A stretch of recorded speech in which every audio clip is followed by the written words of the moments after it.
కేంద్ర ప్రభుత్వం కార్మికుల హక్కులను కాలరాసేలా కార్పొరేట్ కంపెనీల ప్రయోజనాలే పరమావధిగా అమల్లోకి తెచ్చిన 4 లేబర్ కోడ్లను అమలు చేయడానికి కార్మిక వర్గం ప్రతిఘటించేందుకు పోరాటాలు చేయాలని సిఐటియు 12వ జిల్లా మహాసభలో వక్తలు పిలుపునిచ్చారు.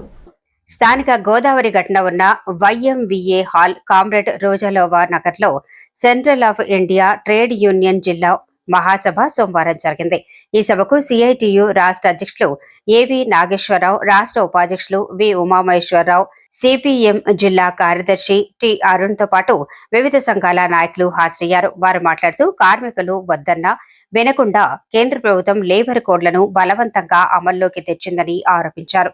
వీటిని ఎక్కడా అమలు చేయడానికి ప్రయత్నించినా కార్మికులంతా ఐక్యంగా ప్రతిఘటించాలని పిలుపునిచ్చారు. ప్రధాని నరేంద్ర మోదీ అమెరికా అధ్యక్షుడు ట్రంప్ చేతిలో కీలుబొమ్మగా మారి దేశాన్ని సర్వనాశనం చేస్తున్నారని ధ్వజమెత్తారు. సిఐటియు ఎల్లప్పుడూ కార్మికుల పక్షాన్ని నిలబడి వారి సమస్యలపై పోరాటం చేస్తూనే ఉంటుందన్నారు. నాయకులు బి పవన్, కర్రి రామకృష్ణ, టి తులసి, బేబీ రాణి, ఎస్ఎస్ మూర్తి, పూర్ణిమారాజ్ తదితరులు పాల్గొన్నారు.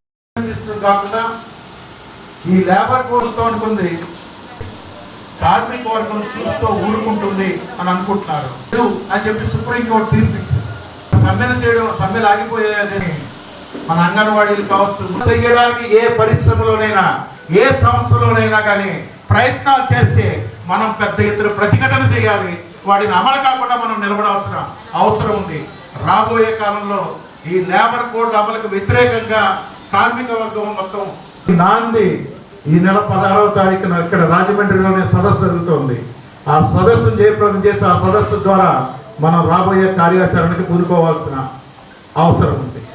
ఇది ఒకటే కాదు, ఇవాళ యుద్ధం ఒకటే కాదు, మన దేశం సంబంధించి ఒప్పందాలు అంటే మన టారిఫ్లు పెంచడం, ట్రంప్ ఒక దుర్మార్గంగా టారిఫ్లు పెంచడం, ట్రంప్ చెప్పిన దానికల్లా మోడీ ప్రభుత్వం తలాడించడం చూస్తూనే ఉంది.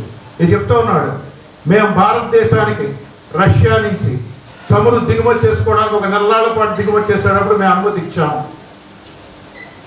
దీని మీద మోడీ అయినా ఖండించాడా? ఖండించలేదు.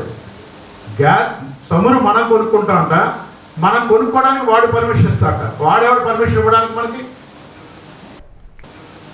మన దేశానికి ఏది కావాలో, ఏది కొనుక్కోవాలో, మనం ఏది తినాలో, ఏం బట్టలు కట్టుకోవాలో, ఏది దిగుమతి చేసుకోవాలో నిర్ణయించుకోవాల్సింది ఎవరు? మనం, ట్రంప్ కాదు. దీని మీద కూడా నోరు మెలపకుండా మోడీకి నోరు పడిపోయినట్టుంది. లేకుంటే పక్షవాతం వచ్చి నోరు మెలపలేని పరిస్థితిలో ఇవాళ మోడీ ఉన్నట్టున్నాడు. మన దేశ సార్వభౌమత్వాన్ని వీళ్ళు తాకట్టు పెట్టడం తప్ప మరొకటి చేయట్లేదు.